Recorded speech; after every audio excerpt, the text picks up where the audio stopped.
morning, Canada. Welcome back to another episode of Question Period. Today is September 25th, 2025, and it's another day in the mix. Another day of questions with probably little to no answers. Another day of the news cycle. Another day that we grow closer to the looming threat of World War III. Another day where Canada gets the shit end of the stick. Welcome back. Welcome back. I'm actually in a really good mood as of 2 minutes ago. 2 minutes ago, I got a text from my mom. Because you know the whole Tylenol thing with Trump and all that stuff, and how Trump said, pregnant women, don't take Tylenol. It's bad for you. And then the mainstream media is all like, oh my God, hey, we absolutely agree that you should be taking Tylenol when you're pregnant. How could you disagree with that? That's crazy. Don't listen to Trump. He's irresponsible. I even took to my ex account the other day. I was so mad. I was so freaking mad. I took to my ex account and I said this. My entire life, I've trusted the government. I even joined the military as a young lad. How can we trust a government that is lying to us, giving us bad advice, specifically health advice, because of political reasons?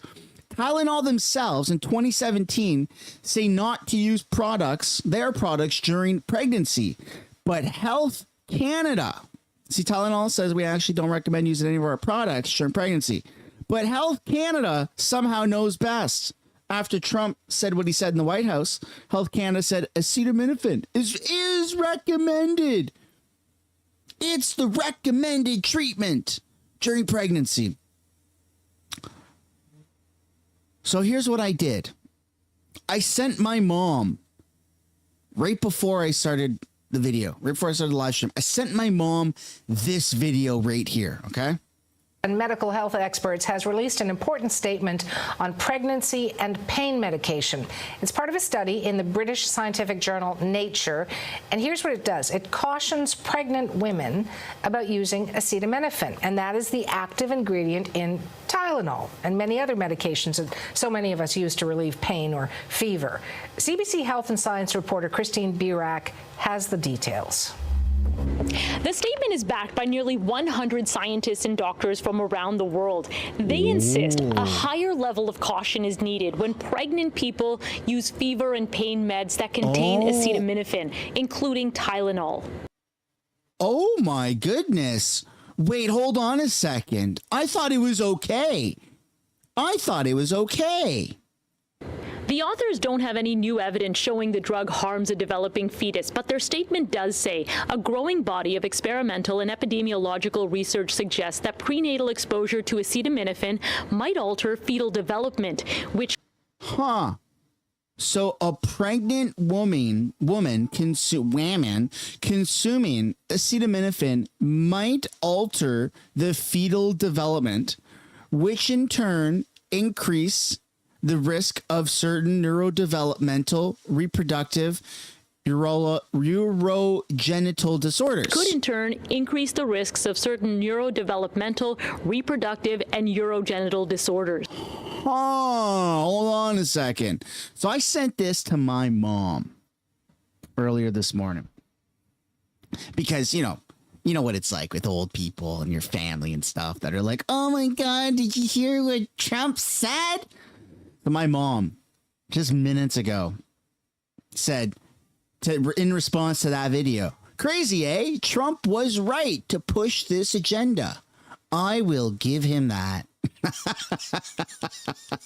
I love it. I love breaking the mental barrier that boomers have of how bad of a guy Trump is and how crazy some of the things that he says turns out to be true. I love it. I love it so much. It makes me so happy. It gives me hope. For mama, gives me hope. Anyways, welcome back to the channel. Welcome back to another video, everybody. Before we get into it, all I want from you guys is just to hit the like button on the stream. Hit the like button, subscribe to the channel. We're going to take a look at some Canadian news on House of Canada. What's going on in Canada today, huh? Who knows? Who knows these days? Here's what Mark Carney did. He met with his Irish counterpart in Ottawa earlier this morning. Il est au sein des Irlandais, les Irlandais canadiens. Taoiseach, it's a great pleasure to welcome you here back to Canada. As you know, more than 4.5 million Canadians of Irish roots, descendants, myself included. My grandparents from County Mayo emigrated over in the early 1920s and bring back many fond memories and the strength of those ties. And I think about the relationship as it's developed under your leadership, my predecessors. This is one of our strongest relationships, culturally, economically, with respect to shared values in foreign policy. There's many illustrations of that. Over 800 Irish companies in Canada. So Canada doesn't have cultural ties with America. Our strongest ties is with Ireland, apparently, according to Mark Carney, who, by the way, says this about every European country. So, Mr. Ireland right now, don't take this, just take it at face value, because Carney says this about every country that isn't America. Our trade has doubled since the signing of the CETA agreement between Canada and the European Union. We share values in terms of peacekeeping, activities internationally. So it's a great pleasure, and I'm going to try and bring it all together. It won't quite work, but I'll try anyways. When I think about when my grandfather left Aga Gower in Mayo, I think the prized possession of the family was a cow, which was legitimate. It came to Canada for a better life. I see that just in the past few months, a Canadian company is investing in County Mayo in biomethane. Cutting-edge technology for the transition. It's just things come full circle. We have a lot to talk about today in terms of deepening all of those ties and continuing to build together. Well, Marcus, honor den sco, dumse vet an seo leat, agus time fearhuiocht a sochtan cuire vet in Ottawa.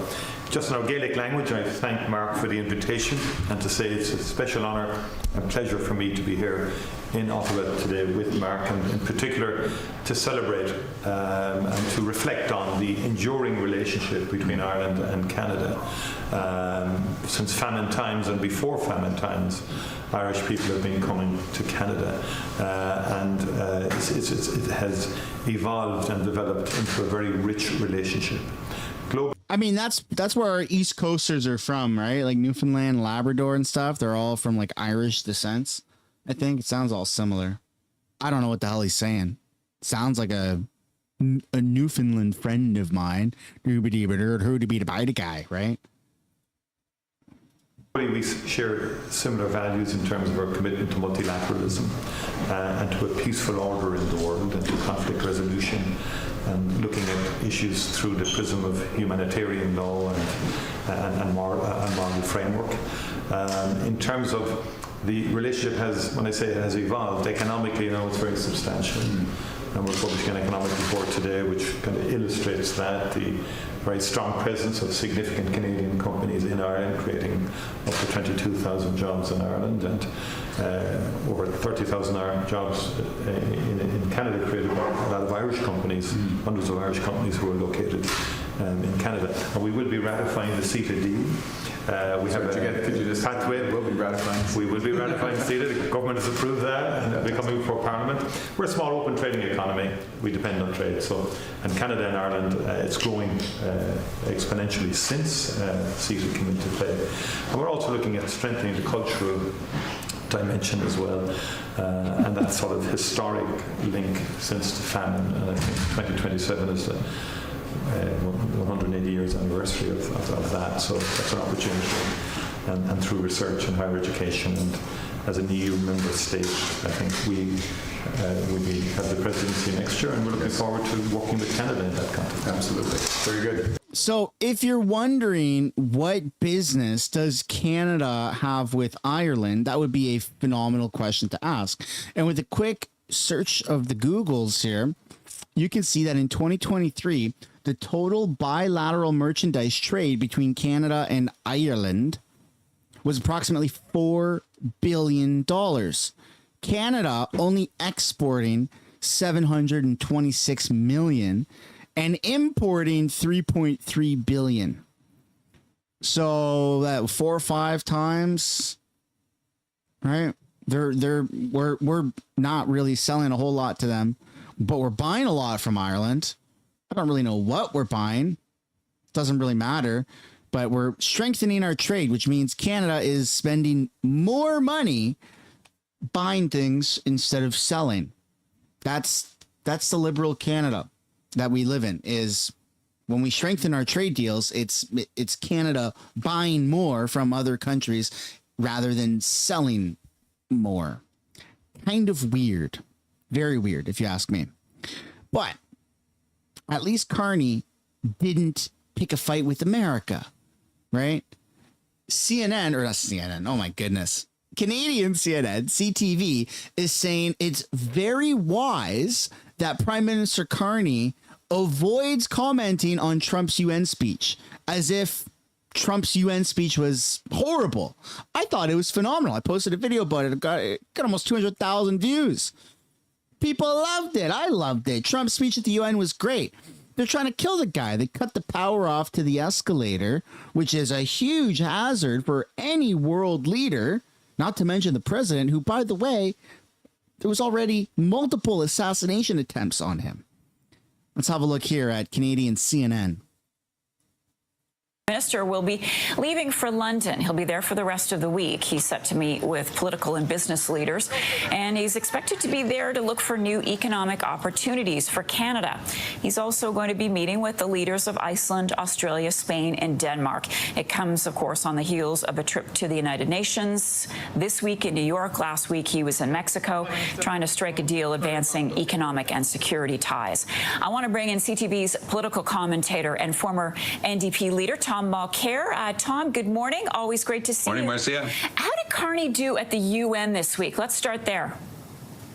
It came as a bolt from the blue last weekend when Carney put out a one-pager describing Canada's new attitude in the Hamas and Israeli war. It really did come as a bit of a surprise, to the extent, even though we can say that recognition of a two-state solution, it has always been part of Canadian foreign policy. It came just as he was heading to the United Nations, and it was heavily slanted against Israel. That was, of course, the victim of a horrific terrorist attack almost exactly 2 years ago. Now everybody has been watching in horror at what's been happening in Gaza, and as Prime Minister Carney said, Canada felt that it had to do something. We'll see how that. If you're watching in horror what's happening to Gaza, then you must really, really hate walking downtown Toronto, walking downtown Vancouver, walking downtown Edmonton, walking downtown Montreal, walking downtown Calgary, walking downtown anywhere in Canada. Sure, their limbs may not be getting blown off per se, but they are a bunch of zombies that are very much a threat to the public, right? They're doing drugs out in the open, needles, spreading diseases, causing crime. So if what's going on in Gaza is really that concerning, then wow, you must hate the state of Canada, what we've turned into. My goodness. Prioritize. It's always like the grass is greener on the other side, right? Like, oh, we got to pay more attention to what's going on the other side of the world because, you know, bombs are flying. Never mind what's going on here where businesses are shutting down because homeless encampments are taking over spaces, and our police, our bylaw, our mayors, our councillors, our city councillors, our politicians do like very little about it because their hands are tied, right? It's disgusting. We don't have the same hoorah mentality that America does, in the sense where when things go bad, America fixes it. When things go bad in Canada, what do? We make it worse, and then we care about other people's problems. One plays out. But I think that on that stage, he was talking to an audience that included many people who simply agreed with him. He was very, very wise to avoid too much Trump. He didn't react too much to what Trump's bizarre, meandering 1 hour rant, and now asking for an investigation because he was sabotaged at the UN. I think he sabotaged himself, but that's beside the point. I think overall, Carney's performance was excellent. He's admired and respected on the world stage, Marcia. He's not just the Prime Minister of Canada. People see in him someone with more expertise than almost any other leader, certainly in the Western world, on economic matters writ large. And I think that it's something that works in Canada's favor. And we're seeing that as he visits today Ireland, of course, and later. You're right. He's not just a prime minister. He's the man who said, you know what, we're going to take the best relationship in the world with the United States, and we're going to throw it out the window because Canada needs to stand on its own 2 feet. And the way that we stand on our own 2 feet is apparently being anti-American. So you're right that Mark Carney isn't just Canada's prime minister, but he's also a bit of a fucking retard. How can you fumble the biggest and bestest relationship with the United States any country has ever had and instantly ruin it within a matter of not even months, within weeks, to be honest? It's insane to me. Go to London in Great Britain and talk with a bunch of like-minded countries that are going through very much the same thing with the United States, and that's something that Carney said since day one he wants to do, to build new partnerships, and I think this is part of that exercise. Yeah, Scott Reed and I were talking about how comfortable Carney seems with other world leaders on the world stage. I want to pick up, though, on your point, because the Conservatives are saying, or will they say, are we really seeing the net benefits of Carney's trips abroad? What is he coming back with after these visits, Tom? Nothing. Well, I spent more time in opposition than I did as a minister, and I was a minister for a few years here in Quebec. So I'm very sympathetic to the need for opposition parties to oppose. But at some point, they've also got to propose and show that they can be a government in waiting.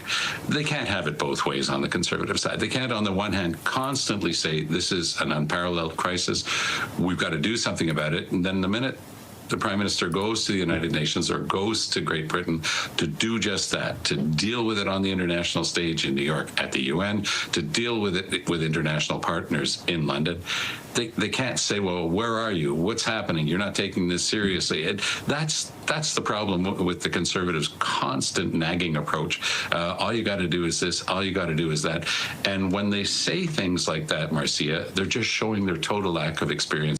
Yeah, I mean, it's going to be an unpopular opinion right now, but the Conservatives have been professional complainers for several years, and I understand the rebuttal, but what can they do? They're opposition. They're not government. I get that. Just because it's true doesn't mean you have to get mad at it because you want it to be something else. The Conservatives have really turned into professional complainers, and since the election, they've, in my opinion, dropped in popularity, despite, I don't care what Angus Reid, what McDonald poll you want to look at, okay?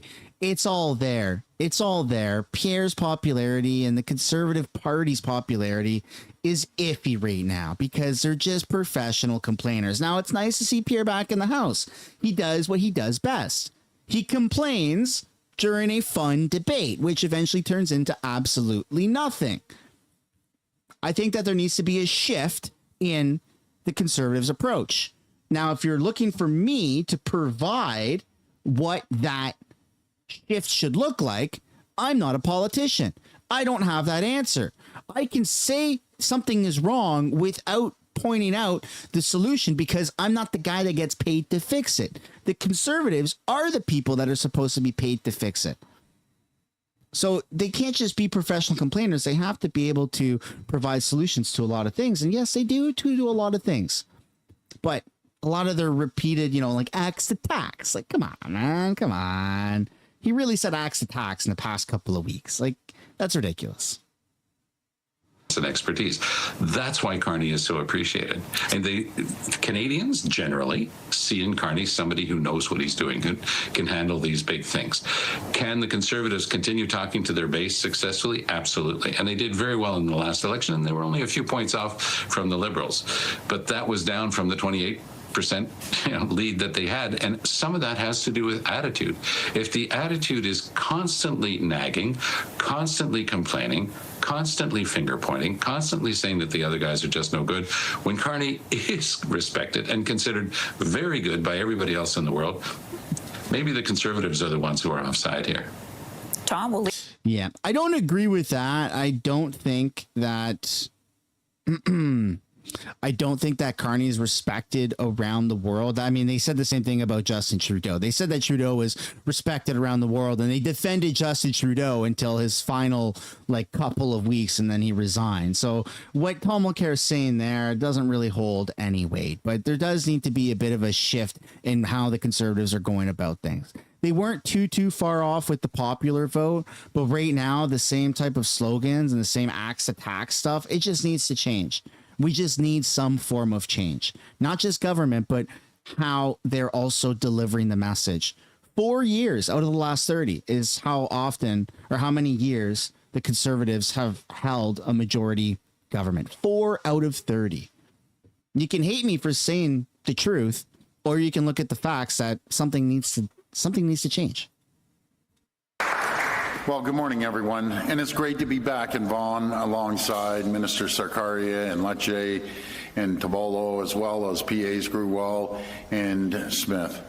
Mayor Bervinovich, that's why I always call him Mayor Bear, from Kitchener, and Mayor Nuttall from Barrie, Mayor Del Duca, and Mark Baxter from the Police Association of Ontario. I want to thank Mayor Del Duca in particular for having us here today and for being an absolute champion for taxpayers and drivers in Vaughan. Our government is delivering on our plan to protect Ontario. That plan includes important infrastructure investments that will fight gridlock, get people moving, and keep workers on the job. Here in York Region, we're building Highway 413 and the Bradford Bypass, as well as the Yonge North subway extension, and we're upgrading and improving GO train service across the region. We're also making it easier and less expensive for drivers and commuters to get around. From the very beginning, our government has been focused on lowering cost and making life more affordable for families. That's why we took tolls off Highway 412, Highway 418, and the 407 East. We also banned all new road tolls, got rid of the previous Liberal government's cap-and-trade carbon tax, and fought the federal Liberal carbon tax until it was removed. We cut the gas tax permanently, axed the Drive Clean program, gave taxpayers across the province a $200 rebate, and eliminated the $120 renewal fees for license plate stickers. For transit users, our One Fare program is saving riders $1,600 per year. We're doing all this because in the face of tariffs and economic uncertainty, governments need to be putting more money back into people's pockets to help make their lives more affordable.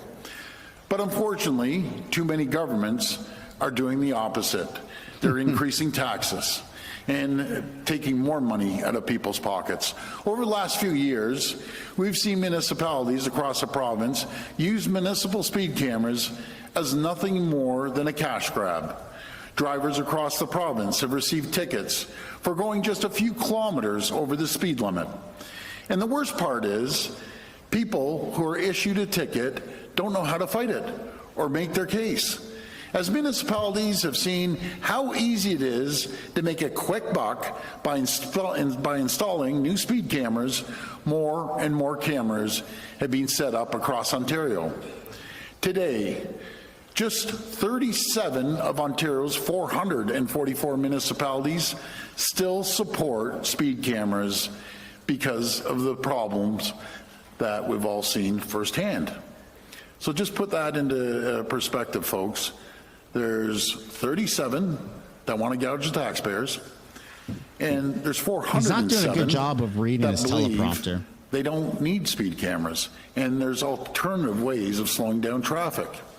In Toronto, a single speed camera produced, now hear this again, a single speed camera produced more than 65,000 tickets and charged drivers nearly $7 million.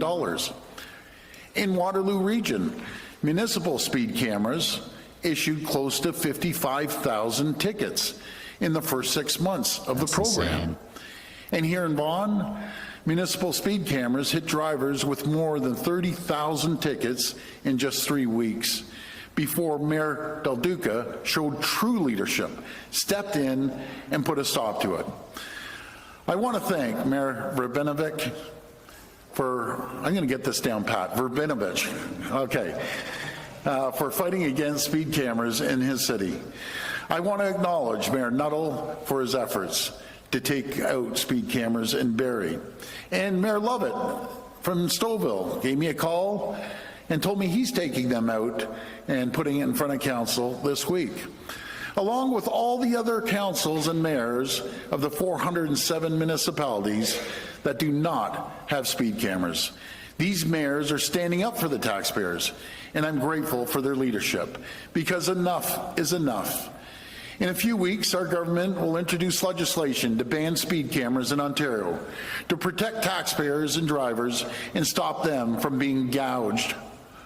Instead of punishing people retroactively with speeding tickets days or weeks after the fact, we're supporting practical, proactive traffic calming measures that stop people from speeding in the first place. That's the best. I don't like when politicians do these press conferences and read off of a piece of paper and or a teleprompter. And that's all he's doing. Like, you can see where his eyes are, and you can see when the teleprompter says something, either it's delayed and he needs to stall, or he doesn't agree with what it's putting out and he changes course a little bit. But he's sticking to a script, and I don't like this. If you were this passionate about, first of all, it's not just speeding cameras. It's your freaking job as a politician, as a premier, to be knowledgeable in these topics. You get a briefing on the car ride over. That's what your staffers are for, to keep you up to date. I don't know where in our timeline in history we've gone from, I think at some point we had phenomenal public speakers, people that actually understood the topics at hand and cared, gave a damn about the people and topics. And now we've got politicians that just read scripts. Like, this isn't even real. He's just reading something that was written. He's never been briefed on it. You can tell he's hesitating on stuff. He's going to continue the sentence when there's a period. Like, he just doesn't know what the hell he's talking about. It's so fake. It's so gross. And this isn't just being upset with the fact that, oh, he's got a script. It's the fact that this is his literal job. His job is to know these things and be passionate about it, because it's taking a toll on people. It's a cash grab on citizens that he is supposed to be governing, and he isn't even putting in any effort to know this. And that's where Pierre really shines.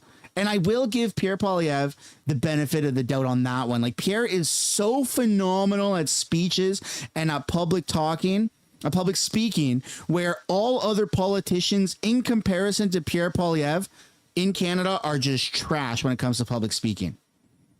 That just always needs to be said and reminded. Way to protect taxpayers and protect our streets and communities. To help make the switch, we're launching a new fund for affected municipalities to install road safety measures that work. In the near term, later this fall, we will support the installation of large new signs, like you see behind us, in school zones where speed cameras have been shut off. We will have permanent signs in place, along with other traffic calming measures that really slow people down. This includes new flashing signs, like the ones behind us right here today, that will slow down drivers in school zones and protect students. It also includes speed bumps, roundabouts, raised crosswalks, curb extensions, and other types of enforcement that will keep communities safe without squeezing more money out of the taxpayers. For 25 years, Ontario has ranked among the top 5 jurisdictions jurisdictions in all of North America for road safety. We're going to keep investing in our roads and infrastructure, and we're going to keep lowering costs for taxpayers while protecting our streets and communities. Thank you, and may God bless the people of Ontario.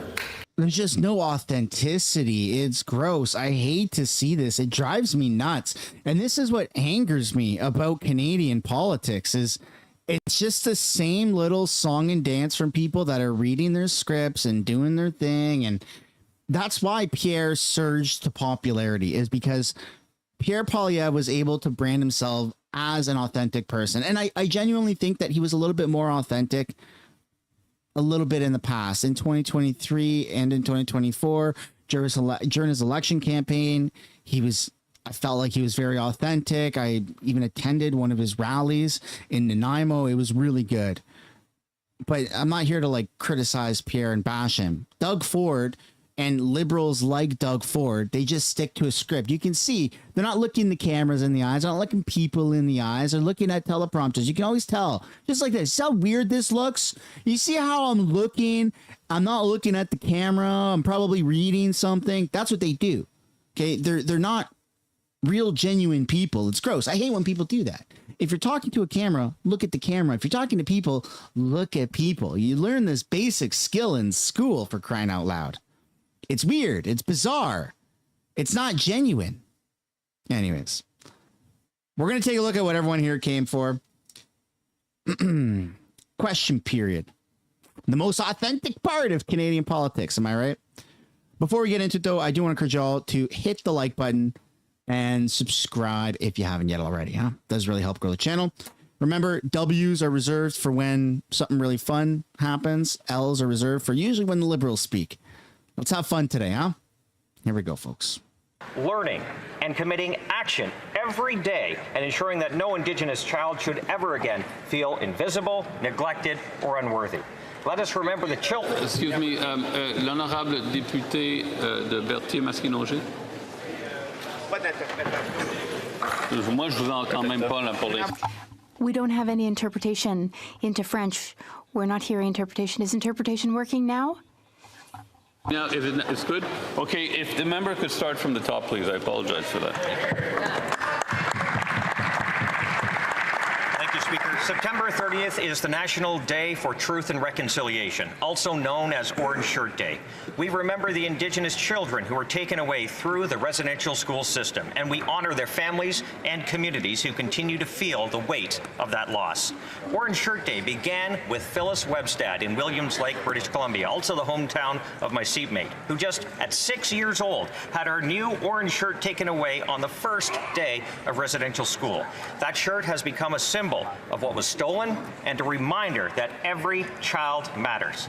But reconciliation cannot be marked by a single day. It is, yes, about wearing orange, but also about listening, learning, and committing to action every day and ensuring that no Indigenous child should never again feel invisible, neglected, or unworthy. Let us remember the children who never came home, honor the survivors who carry those stories, and work toward a future where justice, respect, and dignity are the foundation of true reconciliation. And let us say today and every day, never again. There you go.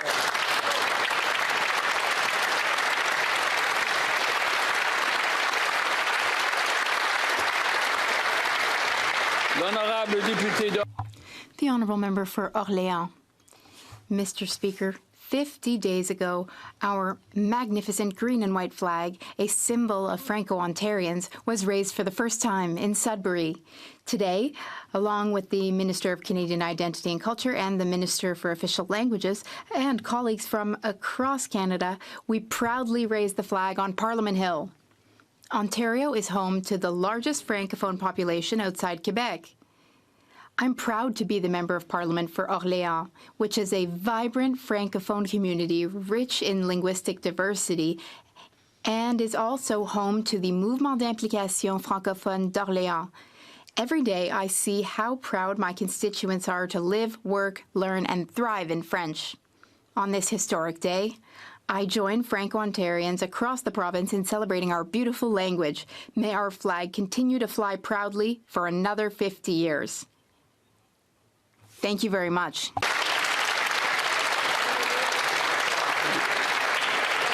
The honourable member for Kapuskasing, Timmins, Mushkegowuk. Monsieur le Président. Mr. Speaker, September 25th is a special day for Franco-Ontarians. 50 years ago, we unveiled the first ever Franco-Ontarian flag. I'd like to quote Maurice Duplessis. He said, "To celebrate our flag, a flag is a symbol. A flag is a sign of unity and togetherness. A flag is a way to show our pride. So then why do they flag let shows our people desire burn to the Canadian live flag? and survive. A flag says that we are someone, that we come from people before us, that we want to live our lives respecting the rights of each and every other person. And we want all of our rights, freedoms, and prerogatives respected too. That's what our Franco-Ontarian flag means to us."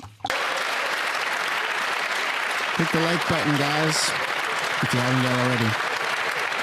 L'honorable député de La Prairie. The honourable member for La Prairie, Atatikin. Of tuberculosis advocates and survivors are here in Ottawa today.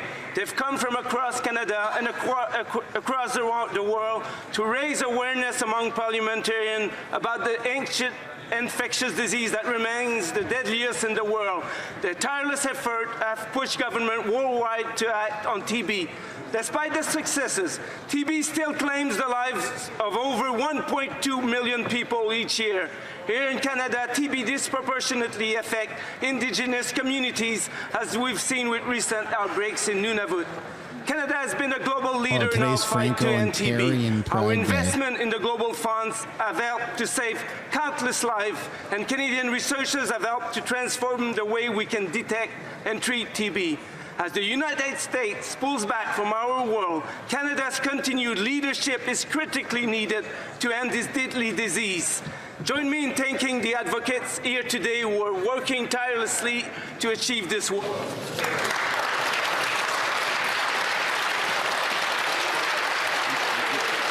The honourable member for Mission, Natsqui, Abbotsford. Mr. Speaker, this Saturday, Canada takes the field against England in the Women's Rugby World Cup Final. This is the biggest rugby match in the history of Canada and the women's game. These athletes have shown true ingenuity, crowdfunding to reach the World Cup and competing on a budget that pales in comparison to other nations. Canada sometimes play unconventionally, generating opportunity in space with a speed, accuracy, and discipline the world has never seen before. In their historic semi-final win over the New Zealand Black Ferns, I'm told Canada played with the fastest average ruck speed of any team, men or women, ever. Behind this team stands an incredible coaching staff led by Kevin Rouet. And no matter what the outcome on Saturday, Canada is proud, and we are behind you all the way. You have established yourselves as world leaders in rugby. You have inspired boys and girls across Canada to pick up a rugby ball and to run with it. So on behalf of Canada's Parliament, go Canada, go! Allez Canada!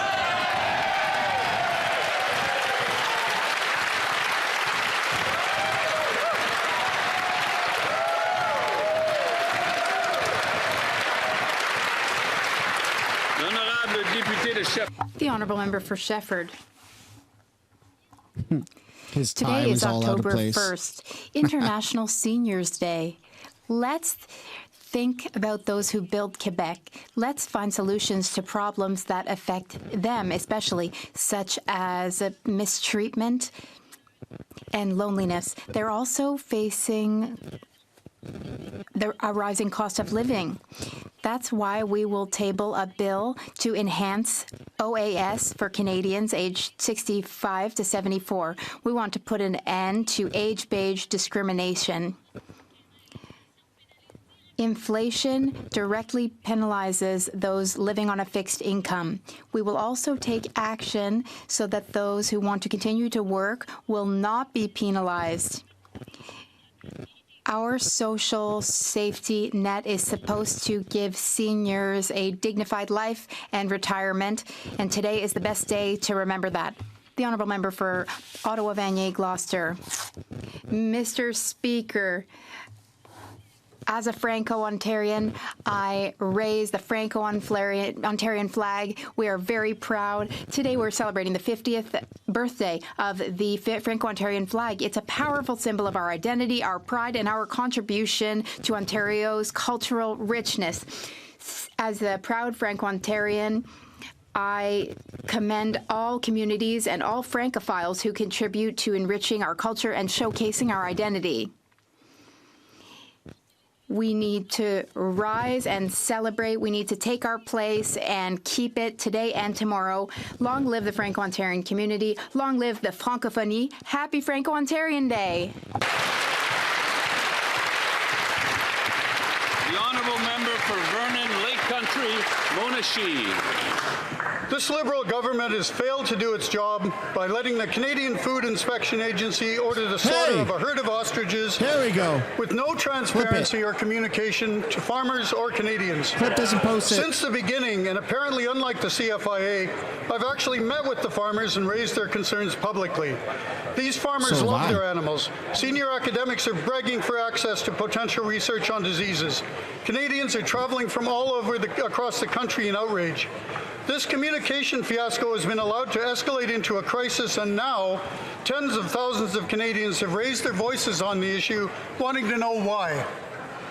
This communication, why isn't the Liberal Agriculture Minister forcing the CFIA to properly retest these 400 ostriches? Good. Why would the Liberal Health Minister want to throw away valuable potential medical research?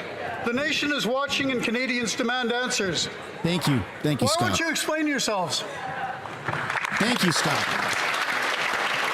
Put some W's in the chat for Scott. Member that is through the chair. I don't know that much about ostriches. You don't know that much about ostriches, huh? It's just one of the biggest stories in Canada right now.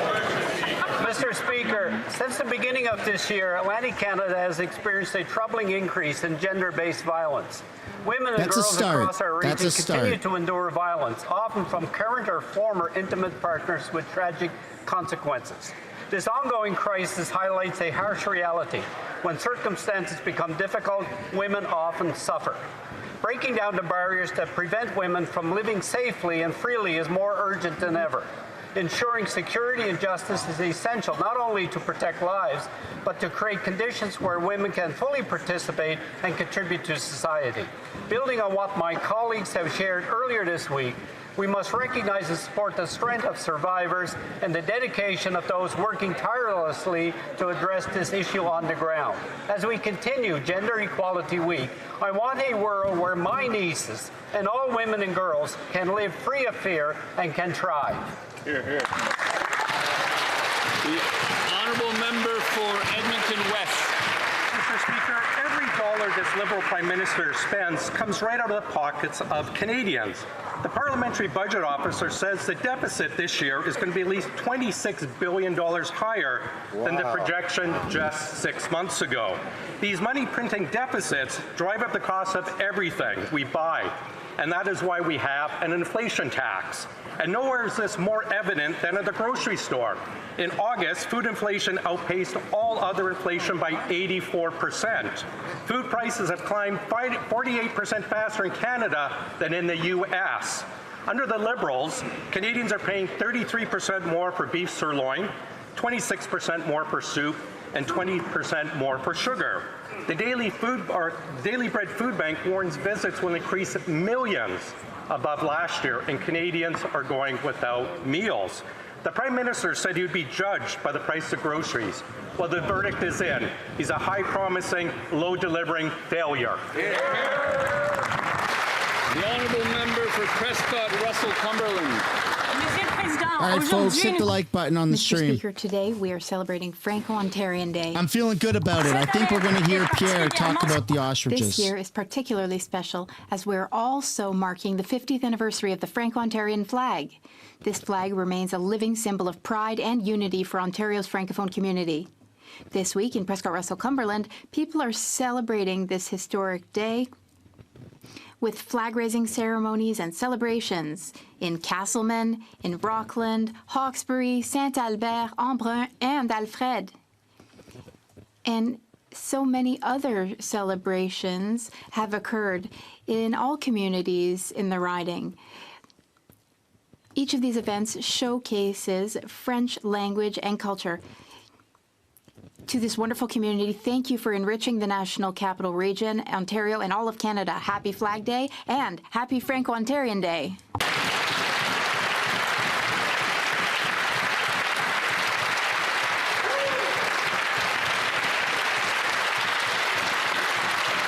The honourable member for Richmond Hill South. This Liberal Prime Minister promised the fastest growing economy in the G7. Instead, Canada has the fastest shrinking economy, the second highest unemployment, the worst household debt, and the most expensive housing. Another Liberal broken promise. He told Canadians to judge him by the grocery prices, but food costs is rising faster today than when he took office. Another Liberal broken promise. He promised build, baby, build, and 500,000 new homes a year. Yet his own housing agency says home building will actually fall by 16%. Another Liberal broken promise. He vowed nation-building projects with unimaginable speed. Well, 6 months later, all he's done is take credit for other people's work. Another Liberal broken promise. He promised to spend less and invest more, but taxpayer-funded spending is up 8%, the inflationary deficits are doubling, and $63 billion has fled this country. A record outflow and another Liberal broken promise. Mr. Speaker, Canadians see the pattern. He doesn't just break promises, he's breaking Canada. The honourable member for Etobicoke Lakeshore. I think we're going to get Pierre to mention the ostriches today. One of our country's oldest friends and allies. If you guys haven't yet already, the ties that hit that bind like our button. two countries are many. It's working. Economic, historical, cultural, and emotional. In 1866, the first transatlantic cable between Europe and North America connected Canada and Ireland. Irish Canadians helped build our country, and during challenging economic times, Canada and Ireland have stood together to ensure our nations thrive. The resolution of the troubles in Northern Ireland was a result of a common desire for peace and hard work, and Canada was there, leading to the historic Good Friday Agreement signed almost 30 years ago. Canadian General John de Chastelain helped steer that process and was responsible for getting the guns out of Northern Ireland. Today, we welcome the Irish Taoiseach, Micheál Martin, to Ottawa to join with Canada in our ongoing efforts to make the world a better place. Today's meeting is not just a meeting between two great countries, but it's a meeting between two great friends. Thank you for coming to Canada. You are always very welcome here.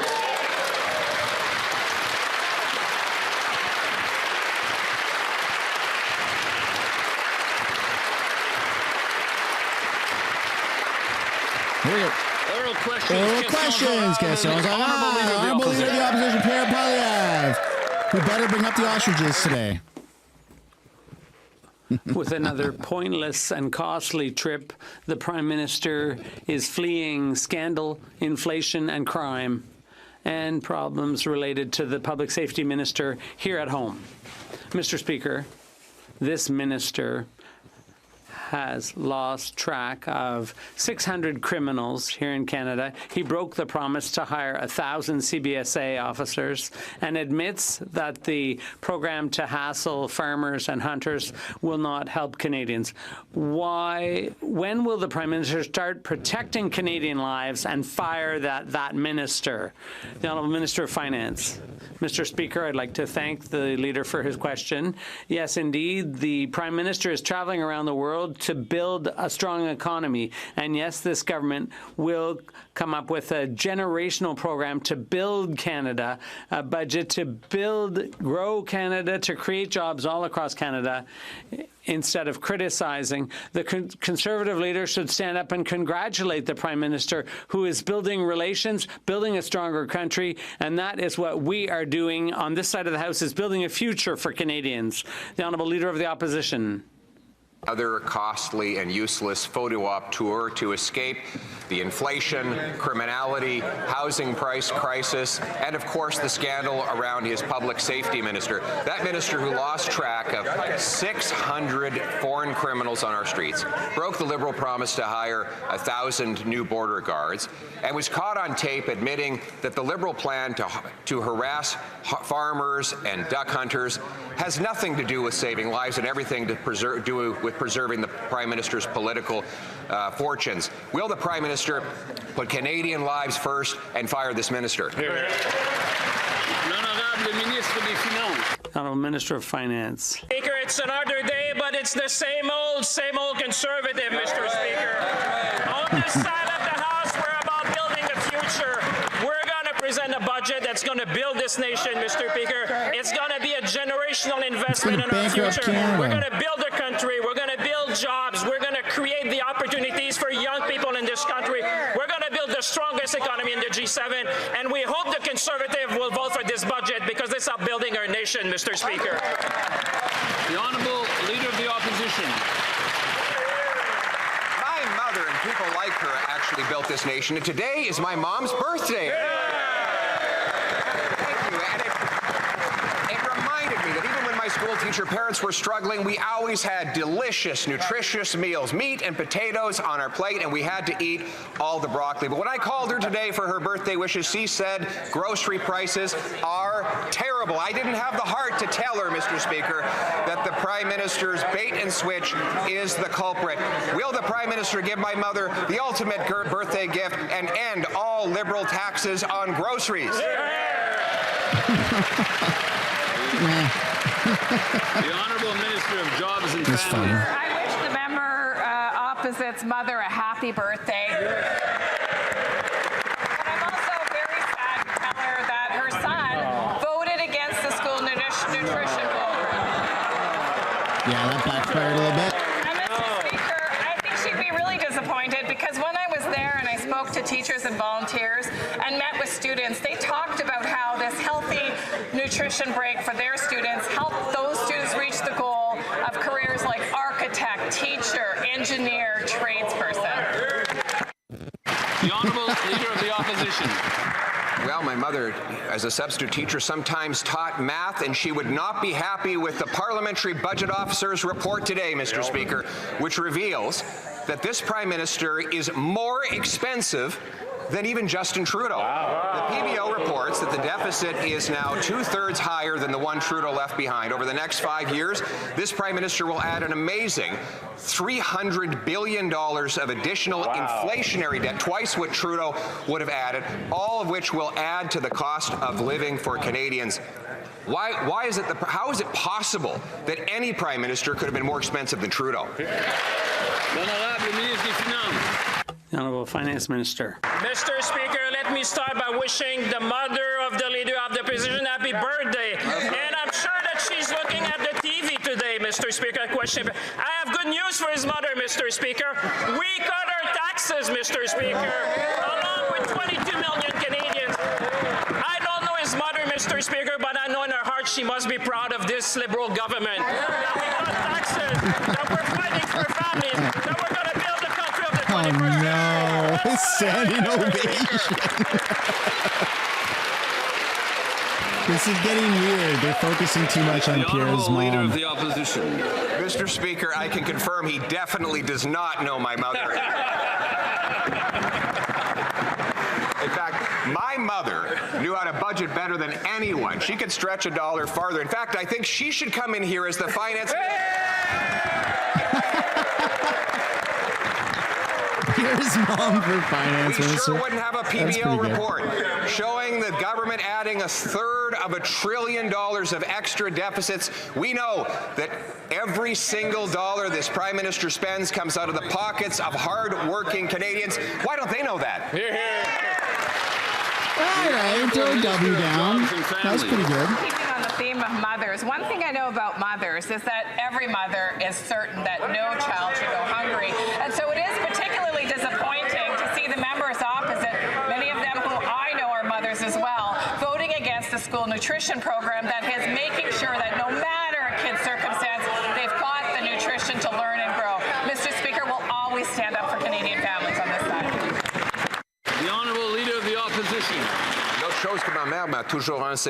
My mother always taught me this, and that was to keep promises. The first promise by the Prime Minister was to spend less, but the PBO's report shows that the government is going to be spending 2/3 more with its inflationary deficit, which is 1/3 of $1 billion that will be added to the debt. That's twice as high as Justice Trudeau. It's because of inflation, and it will cause inflation. Why are Canadians who can't even feed their families, why are we going to have to pay off this irresponsible Prime Minister's debt The Honourable Finance Minister. Mr. Speaker, once again, I'd like to say if the opposition leader's mother were listening, I wouldn't want to say that he voted against the child care program. I wouldn't want to tell his mother that he voted against the dental plan. I wouldn't want to tell his mother that he voted against pharmacare. I wouldn't want to tell his mother either that he voted against school food programs. Here on this side of the House, we will always be there for Canadians, and even the opposition leader's mother knows that. The honourable member for St. John. Mr. Speaker, Postal Service is an essential service. The federal government's hastily improvised reform of Canada Post completely overlooks this and overlooks thousands of Quebecers. There are seniors who need to get their mail at home, especially those who live in rural areas. There are also people with disabilities who are concerned. Can the government guarantee to all Quebecers that they will continue to receive the door-to-door services they deserve? The Honourable Minister of Government Transformation. Thank you very much, Mr. Speaker, and I'd like to thank my colleague for her question. I agree with her fully that the mail is an essential service for Canadians from coast to coast to coast, and that's why we're bringing in reforms that will make Canada Post viable in the long run. When it comes to community postal boxes, there's a service that adapts for the service for older Canadians and for disabled Canadians. We want to make sure that all Canadians still have access to their mail while preserving and protecting the viability long-term of Canada Post. The Honourable Member for St. Jean. Mr. Speaker, the regions are also being abandoned in the federal government's slipshod reform of Canada Post. Ottawa announced today it's ending the moratorium on the closure of rural postal offices, a 30-year setback. However, in remote areas, people depend on Canada Post, particularly for the delivery of meds. We absolutely can't cut back on services in rural areas when that's the only service available. Will the government ensure that Quebecers in the regions are not abandoned?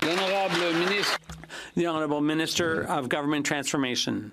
Thank you, Mr. Speaker. And the shorter answer is yes, we are going to make sure that all Quebecers and all Canadians in rural and remote areas, in Indigenous communities, have access to Canada Post. That's a priority for our government.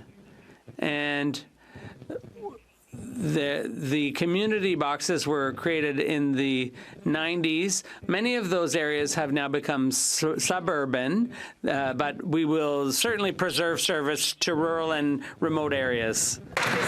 The Honourable Member for Laurentides-Labelle. Mr. Speaker, modernizing Canada Post must not mean abandoning Quebecers in rural areas and people with disabilities. The Minister didn't adequately consult Quebecers, and now he's presenting what looks like a sweeping federal reform that doesn't take into account the specific needs on the ground. He must ensure that people with reduced mobility will continue to get their mail at home just as quickly, and there must be no reduction in services in the regions. Will he make that commitment? The Honourable Minister. Absolutely, Mr. Speaker. Currently in Canada, 67% of Canadians get their mail through community mailbox. There are 4 million addresses that need to be transferred to community mailboxes. But during the transition, we will ensure that Canadians with reduced mobility have access to mail services if they can't get to a community box. But I just remind everyone that since 2018, Canada Post has been racking up deficits. It's time to act to save Canada Post. Member for Thornhill. What do you call a person who says one thing in public but admits the exact opposite in private? Most Canadians have their own word for it, but around here in this place, we just call them liberals. The public safety minister admits that his government's gun buyback is a politically motivated scam that just won't work. Those are his words. He's letting convicted criminals roam the streets and shoot up our neighborhoods so he can play politics and pretend that he's actually doing something about it. Everyone behind him is also wondering, when's he getting fired? Yeah, good question. Minister of Public Safety. Mr. Speaker, the people who are playing politics is the party opposite, Mr. Speaker. They're actually fundraising off of our buyback program. As you know, Mr. Speaker, this week I had the chance to launch the program in Cape Breton as a pilot. We look forward to its expansion across Canada. We look forward to Canadians surrendering their over 80,000 AR-15s that are in their possession. We need to take dangerous weapons off our streets, Mr. Speaker, and we will do everything we can to support Canadians in that effort. The honourable member for Thornhill. Speaker, that's a lot of bravado in here and the exact opposite when he thinks nobody is listening. That minister gets caught in a scandal of his own making, and it's so painful for everyone here to watch him pretend like everything's fine. He's going to go ahead and spend $750 million on a confiscation program that he admitted no one will participate in and that won't work. That's less cops on the streets. That's less scanners in the port. That's less money for a leaky border where the guns are actually coming in. So I have one question, and it's for the Prime Minister. Why is he keeping this guy around? Yeah, the Honourable Minister of Public Safety. Mr. Speaker, we have a comprehensive plan to address guns. It starts with the buyback program that we launched this week, Mr. Speaker. It's about investing $1.3 billion at our borders to increase scanning capabilities as well as new tools for law enforcement, Mr. Speaker. It's about hiring 1,000 new CBSA and RCMP officers. It's about Bill C-2, Mr. Speaker, which is right here in the House right now. If the party opposite is serious about guns, they should support C-2 and get its passage to committee, Mr. Speaker. The honourable member for Ponoka Didsbury. In a leaked recording this week, the public safety minister told the truth and admitted his Liberal gun grab is a failure. It won't improve public safety, it will be expensive, and it's politically motivated. Then on CTV's Power Play, he refuted his own words, saying that they were in jest. Taking people's property without consulting them isn't funny. Wasting $750 million for the sake of crass politics isn't funny. And demonizing vetted, tested, law-abiding Canadians isn't funny. The only funny thing here is that this minister still has his job. When will the Prime Minister fire him? That's a great question. Public safety. Mr. Speaker, law-abiding citizens abide by the law. We launched a program this week to support those who are law-abiding Canadians to be able to give their AR-15s and other prohibited weapons in order to obtain compensation, Mr. Speaker. It's a fair way to treat law-abiding citizens. It's about ensuring that our streets are safer. It is in line with the work that we're doing at the border with $1.3 billion in investments. Bill C-2, which is before the House today, as well as adding another 1,000 CBSA and RCMP officers. The honourable member for Selkirk, Interlake Eastman. Well, senior Iranian government officials were banned from entering Canada in 2022 for gross human rights violations and state-sponsored terrorism. But in June, Border Services still had 66 open cases into Iranian officials right here in Canada. Now we know that the Minister of Public Safety has lost 600 foreign nationals with criminal records, and over 400 of those evading the government are convicted of serious criminality right here in Canada. The minister has one job: keep Canadians safe. When will the Prime Minister fire this incompetent public safety minister? The Honourable Minister of Public Safety. Mr. Speaker, last year, CBSA removed over 18,000 individuals who are ineligible to be in Canada. This year, we're on target to remove over 20,000 people, Mr. Speaker. The work that our frontline border officers do is incredible, Mr. Speaker. I want to thank them for their work. We're going to be adding another 1,000 CBSA officers to ensure that our borders are even safer and more secure than ever, Mr. Speaker. The honourable member for Swift Current Grasslands Kindersley. Mr. Speaker, it didn't take long for Canadians to see the public safety minister fail multiple times at his job. In just 4 months, we found out that he needed to recuse himself from certain discussions on border security. And he's playing politics with a firearm confiscation program that he admits won't work. Now he's lost 604 nationals with criminal records in Canada who were ordered to be deported. This public safety minister can't deliver public safety for Canadians. He's already at 3 strikes. How come he's not out? When will the Prime Minister fire this failed minister? The Honourable Government House Leader. Monsieur le Président, nous avons... Mr. Speaker, there were tragedies at the mosque in Quebec, the Polytechnic in Port-à-Pic.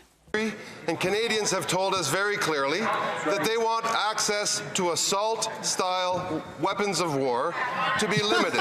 The one thing that has distinguished this party and that party over the course of all of these tragedies is our willingness to put in measures in place to limit assault weapons and their abject refusal to listen to Canadians and to reason on this issue.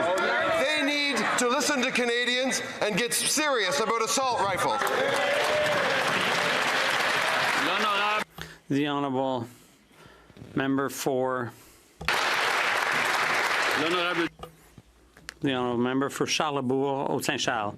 Mr. Speaker, Radio-Canada reports that CBSA intercepted more than 1,500 stolen cars last year at the Port of Montreal, a steady increase in thefts that are linked to African organized crime. This criminal activity includes money laundering from romance scams that are devastating to Quebecers. How does the Prime Minister justify keeping the Public Safety Minister around when he doesn't even understand what's happening in this country, and given that African organized crime is suspected by intelligence services of financing terrorist activities and having links to Hezbollah? Will he have the courage to fire him? The Honourable Government House Leader. Mr. Speaker, the Minister of Public Safety has just told this House about the number of incidents in this country. And obviously, he's in control to ensure our public safety. When it comes to firearms, assault-type firearms, Canadians have been clear after Polytechnique, after Portapic, after the mosque shooting. They don't want this type of weapon out there in the streets. When will the Conservatives see reason and limit access to assault-style weapons? The Honourable Member for Charlebourg-Haute-Saint-Charles. Obviously, the Government House Leader didn't understand my question at all. I wasn't talking about firearms. I was talking about car thefts and funding for terrorism. My question is, international organized crime is acting through the Port of Montreal, and they're funding Hezbollah. The Public Safety Minister has done nothing about it. He doesn't even understand what's going on in this country. Will the Prime Minister have the courage to fire that minister now? Public safety. Mr. Speaker, it's very clear that the numbers in terms of car thefts are down significantly across Canada, Mr. Speaker. Across Canada, it's down 19% year over year. We've invested in the border at $1.3 billion. We've invested in new scanners. We've invested in new equipment that will ensure that those items that are going out of the country are inspected more frequently, Mr. Speaker. We're investing in another 1,000 RCMP officers. We will ensure that the border is more secure than at any other time, Mr. Speaker.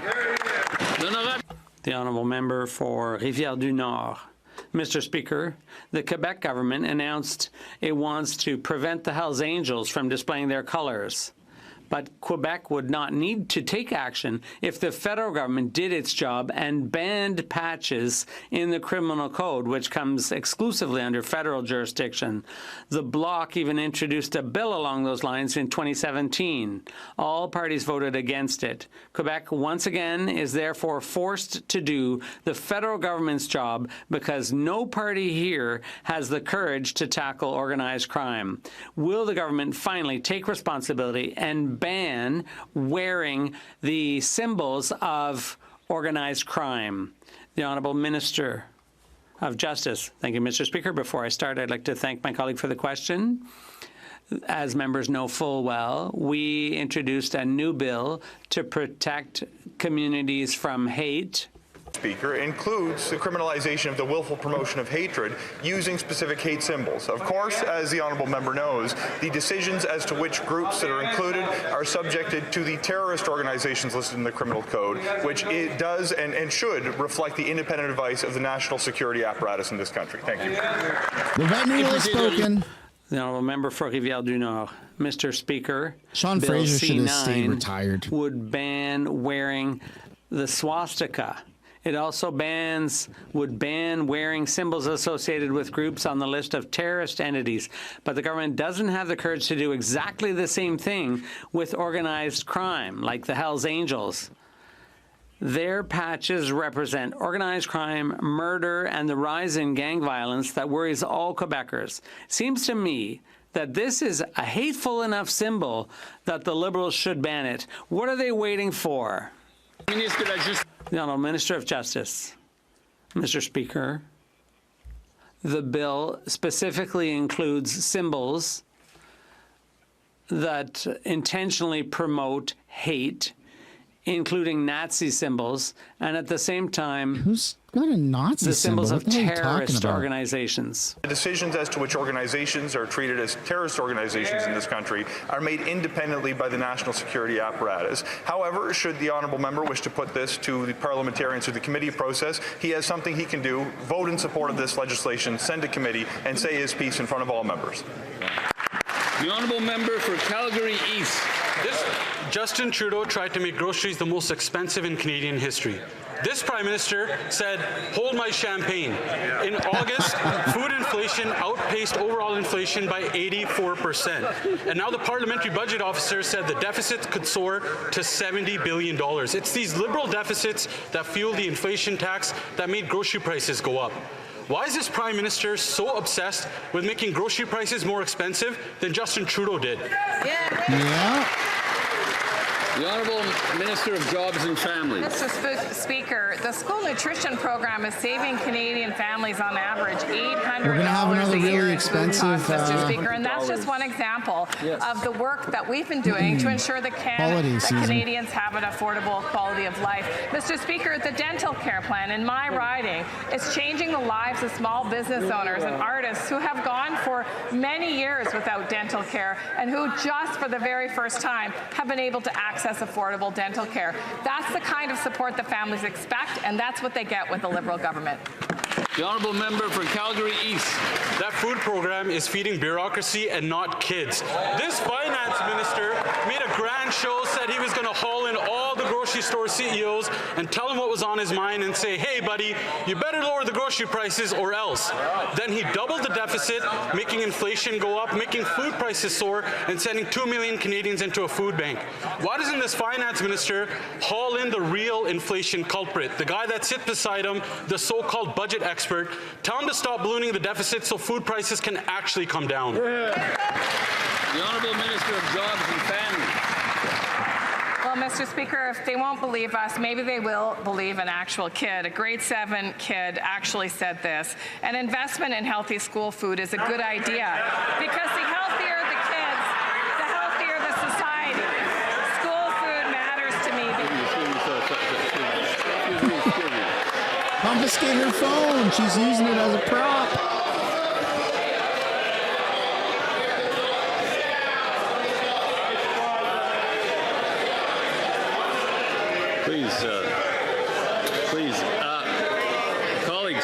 Colleagues. I would like to hear what that 12-year-old had to say as well. So from the top, please. Speaker, when a grade 7... Please. Colleagues. A moment, Minister. I can't hear you.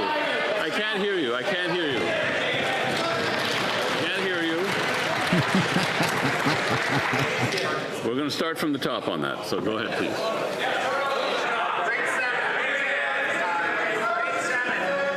Well, Mr. Speaker, let's start with the voice of a child. Advocating for other children in this country. This is what this grade 7 Canadian young person said. An investment in healthy school food is a good idea because the healthier the kids, the healthier the society. School food matters to me because kids should be healthy.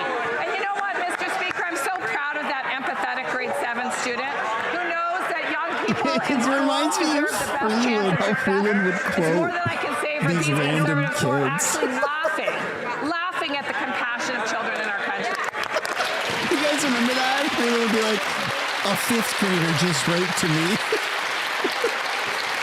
The honourable member for Brandon Souris. That minister is so out of touch because she doesn't understand that those kids still are hungry every evening and every weekend and every summer holiday because their parents can't afford to put food on the table because of this Liberal government's inflationary deficits that are driving up food costs 48% faster in Canada than in the United States since this Prime Minister took office. The Prime Minister asked to be judged by the cost at the grocery store, and we're well past Judgment Day. Money printing deficits plus record high food bank use plus Canadians skipping meals equal an F for this Liberal government. Will the Liberals vote for our Conservative motion to cut their inflationary taxes on food prices for Canadians today? The Honourable Government House Leader. Mr. Speaker, we just witnessed something pretty shocking in this House. Yep. We had first the finance critic for the Conservatives stand up and say we are creating bureaucracies rather than feeding children. Well, I would like him to come to the elementary school where I help serve breakfast to young kids and show him the yogurt and the orange slices and the eggs that are handed out to those children every day. And to this member, no, we won't vote for their motion. We are going to be busy over here putting in place supports for Canadians that he will vote against. Does he frequently hang out at kids' schools? That's kind of weird. Thank you, Mr. Speaker. The Prime Minister said that Canadians can judge him by costs at the grocery store. The PBO has revealed that the deficit will be double that was promised 6 months ago. The Prime Minister, globetrotting Prime Minister, has said that every dollar he spends comes out of the pockets of Canadians. And the Prime Minister, does he realize that these broken promises, by doubling the deficit, will make grocery prices skyrocket?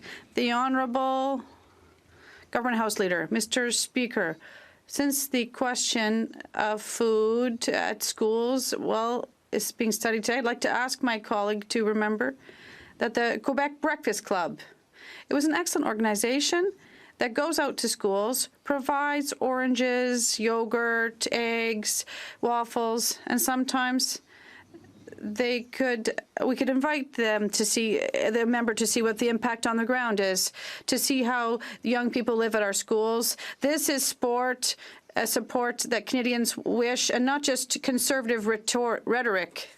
The Honourable Member for Richmond-Athabasca. Mr. Speaker, I have no lessons to learn from him. I have just established assistance for food in my school with friends, so I think he has no lessons to give. The Prime Minister told Canadians that they should judge him by cost at the grocery store. Unfortunately for him, it's a total failure. Beef is up 33%, soup 26%, coffee 22%. Mr. Speaker, the Prime Minister has failed, as has his team. It's the same Liberal team. Will the Prime Minister make a respectful budget? The Honourable Government House Leader.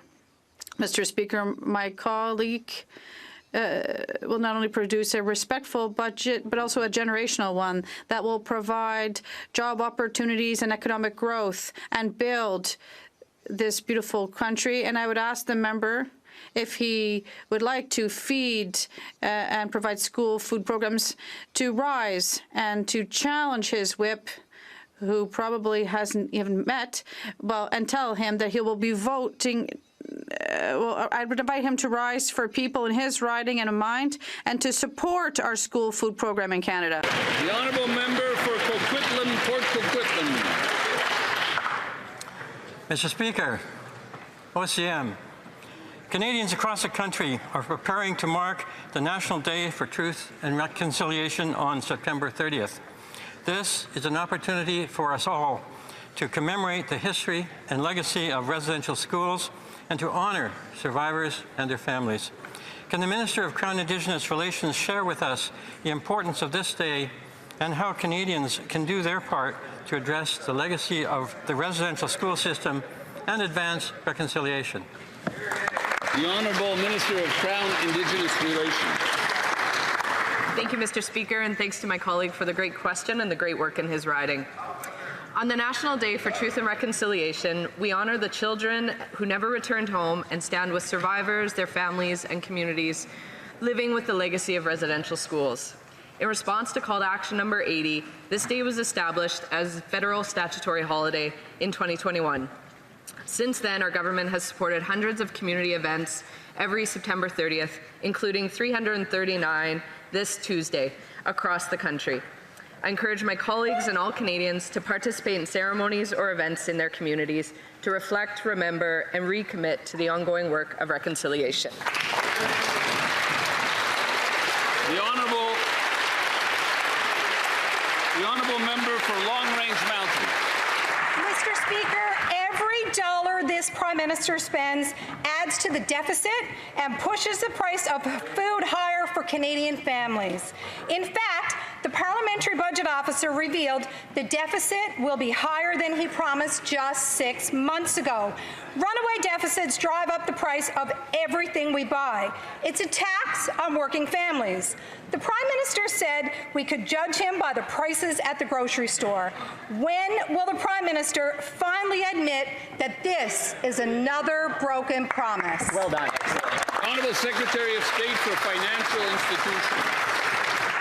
Mr. Speaker, from someone who has actually put together budgets in the private sector versus a Conservative leader who has never done it, I'm proud to stand with the government that's going to deliver a plan on November 4th to cut operational spending so we can invest more in our country, build our economy into the strongest economy in the G7. Mr. Speaker, that leader and that party opposite has fought against every affordable measure we have put forward. Shame on them, Mr. Speaker. The honourable member for Long Range Mountain. Well, regardless of the career of that member, the harsh reality is Newfoundland and Labrador families are struggling just to eat. Nearly 40% of children live in food-insecure households, and single-parent families experience a 56% food insecurity rate. That's the highest in the country. That's thousands of kids and parents depending on food banks just to get by. Meanwhile, food prices continue to climb.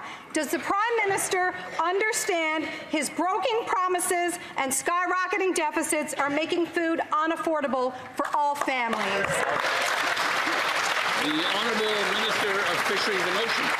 Mr. Speaker, I want to thank my colleague in the opposition from Newfoundland and Labrador for the opportunity to celebrate a very successful fishery in Newfoundland and Labrador. Here, here. Northern cod, increased quotas. I visited communities, spoke with harvesters, visited processors, spoke with plant workers. This is economic boost for rural Newfoundland and Labrador. And I'd like to invite the colleague from Long Range Mountains to work with this government to encourage young people to see the fisheries as a viable future. Yeah. There is so much to celebrate. The honourable member for Newmarket, Aurora. Mr. Speaker, I hear it every day. The calls, the emails, the letters. We cannot afford food. The Daily Bread Food Bank expects 4 million people to visit. 4 million people. That's a lot of Canadians in despair. And today, the Parliamentary Budget Officer confirmed that the deficit will be double of Justin Trudeau. That is the reckless spending that drives up inflation and increases the food of everything we buy. And the Prime Minister himself said that he would be judged by the price at the grocery store. Well, he has failed, completely and undeniably. When will this Liberal government stop emptying the wallets of Canadians to cover for their failures? The Honourable Secretary of State for Sport. Thank you very much, Mr. Speaker. Studies show that school food programs improve student health and mental health. They also improve learning outcomes, better grades in science, math, and reading. Mr. Speaker, those healthy meals in schools can also save a family up to $200 a month. That's a real solution for affordability and for health for Canadians, Mr. Speaker. So why did the Conservatives, when they had the chance to vote for healthy school food, vote against it? And then why did the member from Calgary East just now talk down all those programs that are supporting tens of thousands of kids in Alberta and hundreds of thousands of kids right across Canada? The honourable member for Lethbridge. Mr. Speaker, after After 10 years of this Liberal government, Canadians can't afford to feed themselves. Printing money has resulted in inflation tax, which has driven up the cost of food. The Liberals' industrial carbon tax has increased the cost of farming, which has driven up the cost of food.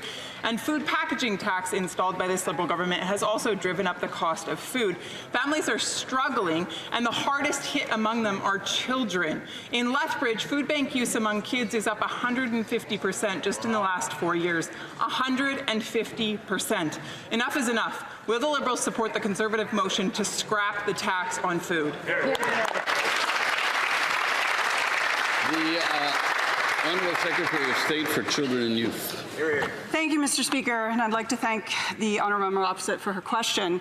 It is clear that this government has consistently stood by and supported families. We know they need support, they have asked for it, and the results of the previous election show that the plan and the commitment to support families, in particular children as well, is a strong record here and a strong plan that we are delivering on. We have a national school food program, we have a national dental care program, we have a Canada Child Benefit, and I would encourage members to support us in making that national school food program permanent. Thank you. The honourable member for Lethbridge.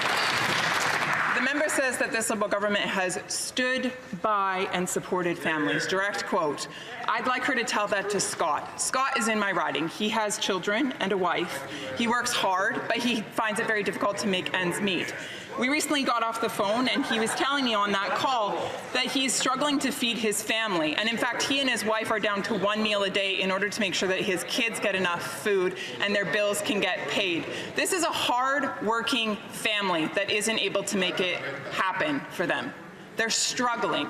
What would this member have me tell Scott and his family? The Honourable Secretary of State for Youth. Children and Youth. Thank you, Mr. Speaker. We have a number of supports for children, for families, including a national school food program, including a dental program, including the Canada Child Care Benefit. I would encourage the member to vote in favour and support these programs that do deliver meaningful support to families across the country, not only in her riding, but in mine and in all of ours across the country. Thank you, Mr. Speaker. The honourable member for Regina Louvain. How do they not understand if they stopped taxing Canadians to death, you wouldn't need the program? After 10 years of the Liberal government's reckless spending, prices of groceries continue to rise. The PM said he'd be judged by the cost at the grocery store. Well, among Saskatchewan children, 35% live in food-insecure households. When will these Liberals scrap their industrial carbon tax, scrap their second carbon tax, scrap their food packaging taxes so Canadians can afford to feed their own kids? The Honourable Secretary of State for Rural Development. Thank you very much, Mr. Speaker. Merci, Monsieur le Président. Thank you very much, Mr. Speaker. I want to point out from the Saskatchewan perspective, Mr. Speaker, people are celebrating the hundreds of thousands of homes we're building for families across the country. That celebrates Saskatchewan as well. And then we have the lunch program, as indicated, and all the supports for different types of family across this great country, Mr. Speaker. So again, Mr. Speaker, from the federal government perspective, we're going to be there for families, and that includes Saskatchewan. Honourable member for Regina Louvain. This Northern Saskatchewan MP has abandoned his constituents faster than any MP I've ever seen. He voted in favor of a gun buyback program so his people could not hunt on their own land, Mr. Speaker. So the fact that he got up and voted in favor of a gun buyback program, supports that program, and then the fact that there is 259% increase in food bank uses in Saskatchewan, despite them not having the ability to feed themselves, he wants to stand and take credit for Liberal programs. He should support Saskatchewan people and not his Liberal lapdogs. The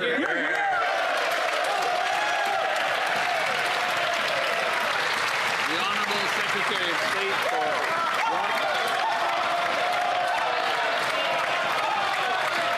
the Honourable Secretary of State for Combating Crime.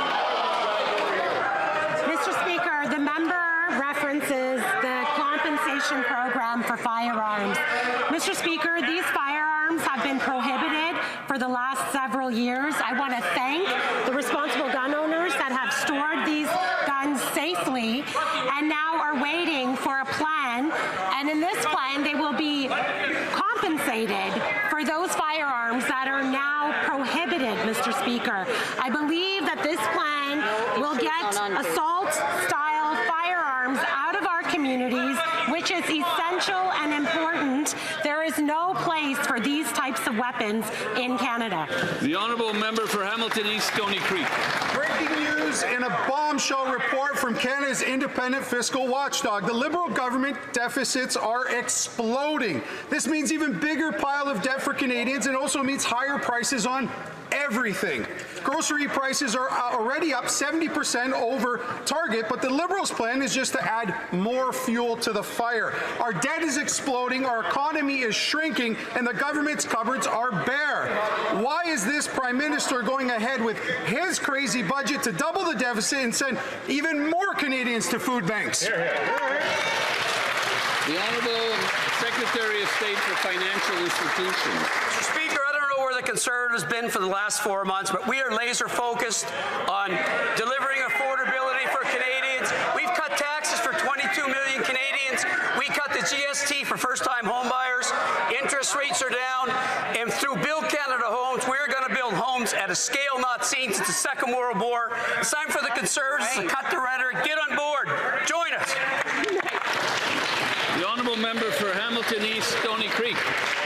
Every dollar that this Liberal Prime Minister spends comes out of the pockets of hard-working Canadians. And never have they spent so much to achieve so little.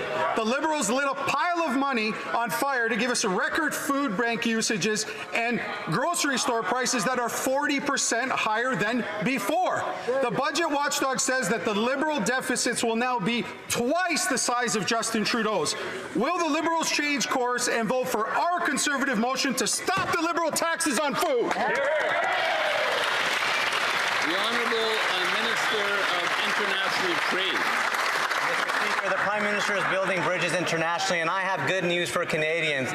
We just signed a generational trade agreement with Indonesia, the fourth largest country in the world, over 275 million potential consumers, the fastest growing middle class that's looking to buy Canadian products. Mr. Speaker, this is another concrete example of how our international efforts are opening new doors for Canadian workers and businesses in communities across Canada. Thank you, Mr. Speaker. Just a little reminder to members, un petit rappel, là, il faut pas... A reminder, please do not bang on the desks because it can cause an acoustic shock accident for interpreters. The honourable member for the Les Pays d'en Haut. Thank you, Mr. Speaker.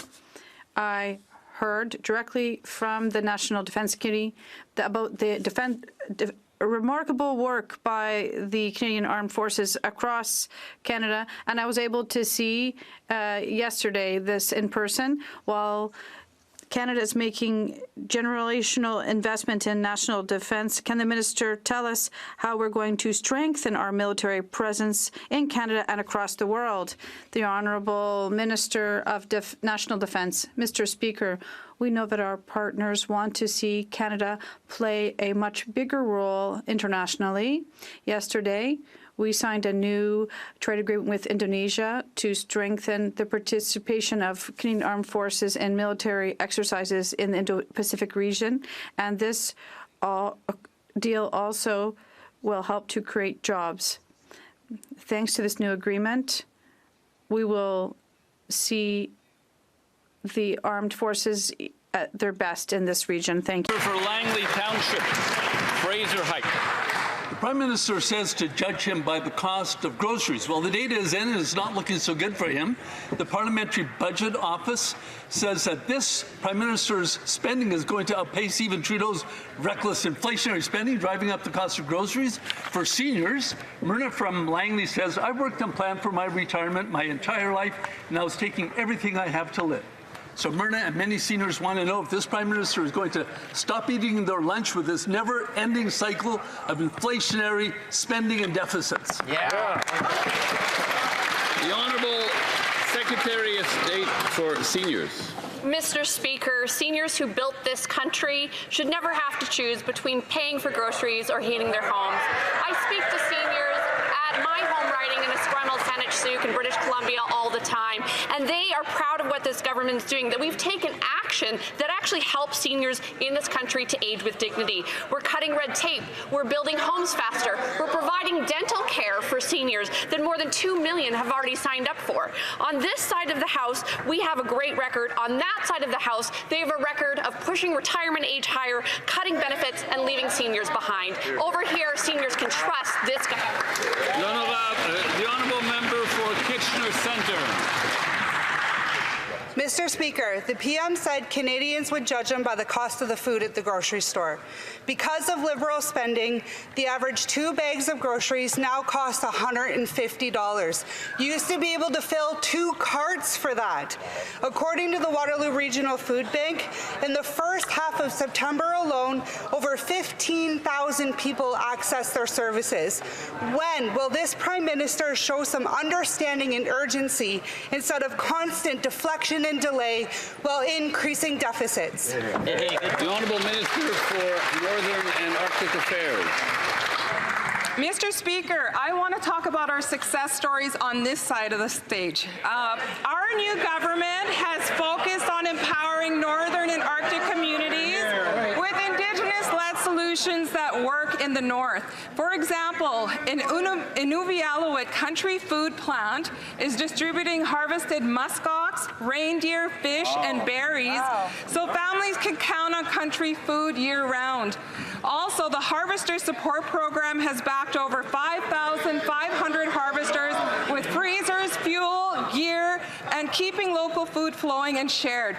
These stories will keep growing because we're doing the right. Okay, so looking at everyone who's here, you can see that Pierre and most of the Conservatives have actually left.